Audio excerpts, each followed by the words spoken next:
think this is an important point to bring up for, the people that are watching this, the agents that are watching this is, as an agent, we are conditioned to think that there's one option for sellers and that we only bring that one option. Now, if you don't have money, Ryan, like what's the alternative if someone comes to you and says, hey, bring me a cash offer? Can they go make relationships with investors? Can they set themselves up to be able to offer and deliver on that call to action? Yeah, 100%. I give speeches all over the country. I get to speak on some pretty big stages. And for everyone that resists the cash offer program, they always say, well, I don't have the money to buy it. And it's like, well, who do you know who would be open to purchasing something if it made financial sense? And they immediately try to come back over the top and they say, well, I don't know anyone. And I say, well, my name is Ryan Young. It's nice to meet you. If you get an opportunity that is such a good deal, call me and I'll buy it. Right now, yeah. You know someone. And I'm like, you are pigeonholing yourself and you're telling yourself that you don't know anyone. But what does a good deal look like? You haven't even established what a good deal looks like. And I'm confident that if you started reaching out to your network, into your database and ask them, if I could get you a great deal on a property from an acquisition perspective, would you be open to writing an offer on that property? And I can show them other ways to find other local investors to reach out to them to say, what number would you be attracted to this property at? And a lot of people hear me on the seller side. I'm always talking to homeowners and saying, if it made financial sense, would you be open to looking at an offer?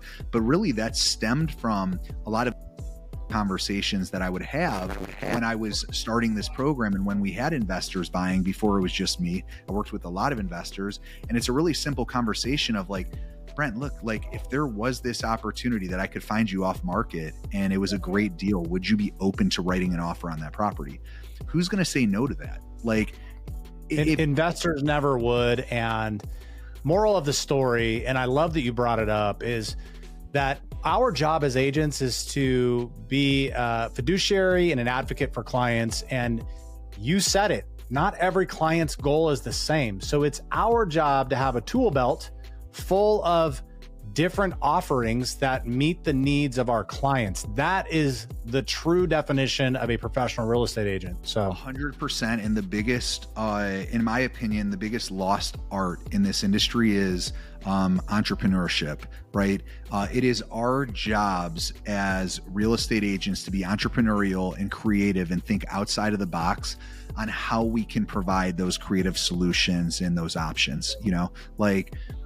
I think we are so conditioned to go on the listing appointment and say the same thing over and over again and not ask great questions and not understand problems that it ultimately, it ends up really limiting what our service is, what we're capable of, and it makes us replaceable, right? What makes so many of my team members on the Young team so great is we think through such a lens of creativity and outside of the box and through this entrepreneurial mindset of like, how can we help you solve a problem different than the majority of agents that you're talking to, or all the agents? And so on the buy side, it's finding you off market properties, right? On the buy sides, it's getting creative from a financing standpoint on how we can structure deals. Maybe it's, I'll give you an example. On the buy side, maybe it's so you don't have to pay transfer tax, and so we can shield the acquisition price. We have the seller put the property into an LLC and we acquire the LLC with all the assets into it, right? This is not only going to save you the transfer tax, but it's going to shield from a tax basis perspective. So these are just ways that we can provide value to our clients in conversation when they say, what's different about you than all the other 15,000 realtors in Northeast Ohio? And we walk them through how we approach real estate from more of an entrepreneurial mindset.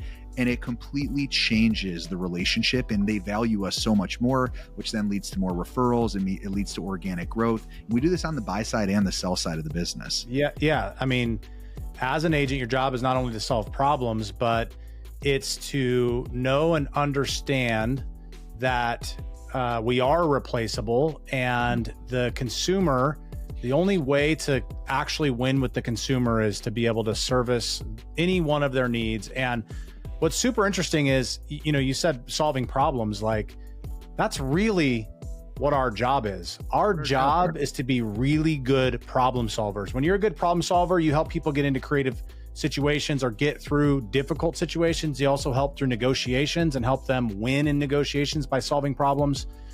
That's our number one job as real estate agents. 100%. And our job first is to identify and diagnose what the challenges are. Really, the first thing is to identify what their goals are, what the client's goals are, what they're looking to accomplish, and then identify the potential challenges of why they've been unsuccessful accomplishing it.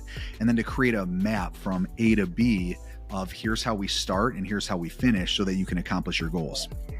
And a lot of times, if we understand, anybody listening to this needs to write that down. That path that you just spelt out is like the perfect path to be a professional real estate agent. Yep. And it's just, and it's also, that's entrepreneurship, that's building business, solving problems. That's not just the real estate industry.